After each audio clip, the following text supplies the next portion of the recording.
Every once in a while, a game comes along that reminds you why you fell in love with this medium in the first place. Not through flashy mechanics or big budget explosions, but through something quieter, deeper, a feeling, a presence.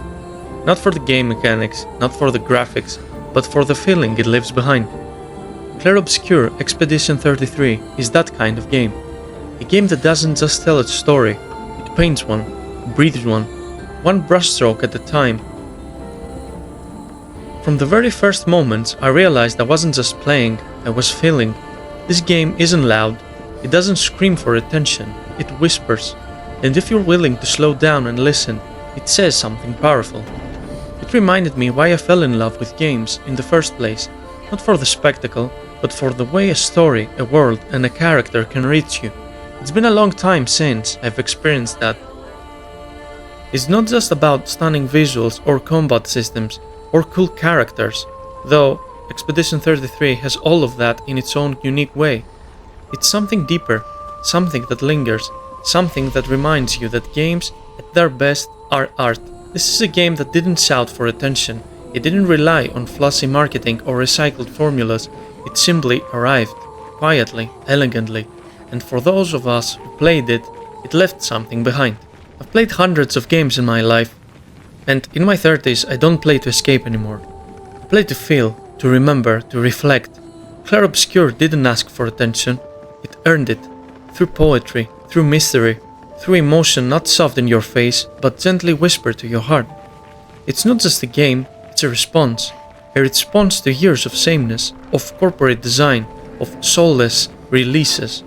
This is proof that we still have artists among us, not just developers, artists. When I started playing Clair Obscur, I didn't expect to be writing about it like this, but almost immediately I realized I wasn't just playing a game, I was feeling it. From the first moments, it gave off a presence, a stillness, like the game itself was aware of its own gravity. It didn't rush you, it didn't beg for your attention, it trusted you to slow down.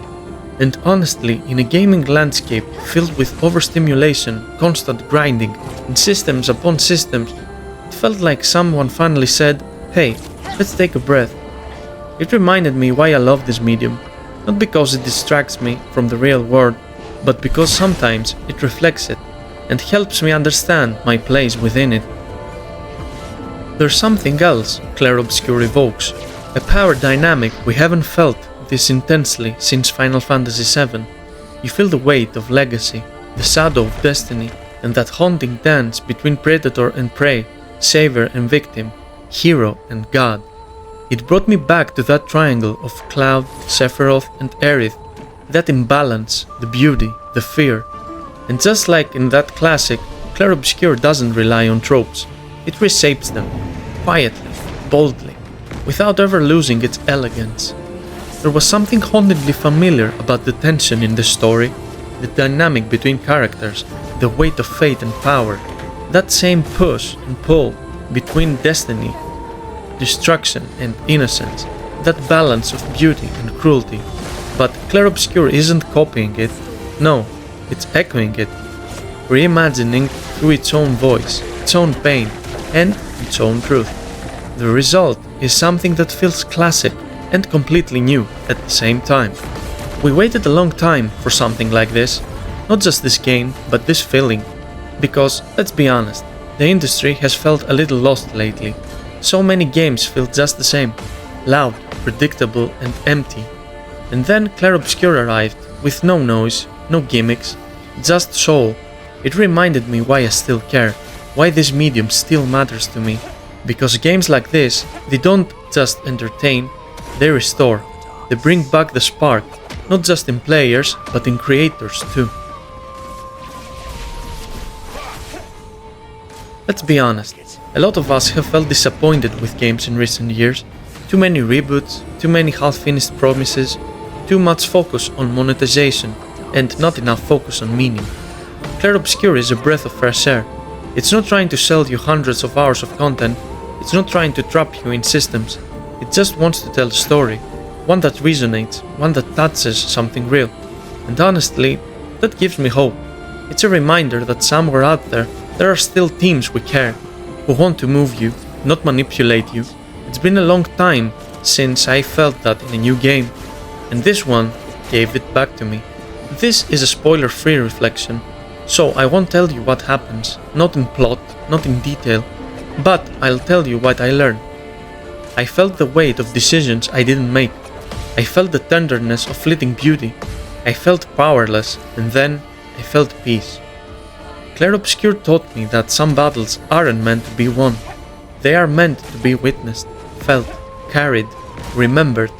And maybe that's the point, not to change the ending, but to change yourself before it comes. This game deserves to be experienced without expectations, but what I will say is this.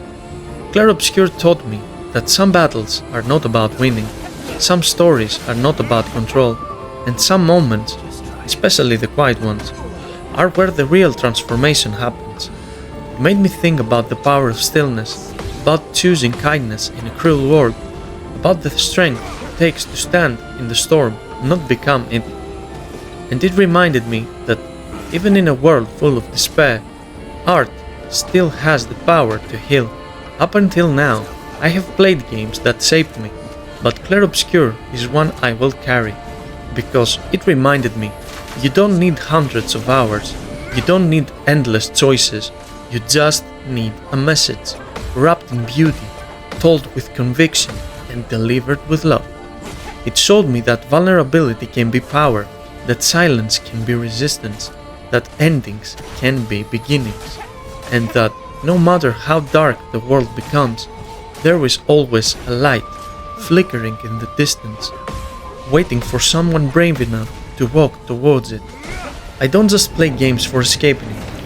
I play them to connect to something bigger than myself, to process things I don't always have words for. Clair Obscur gave me that connection.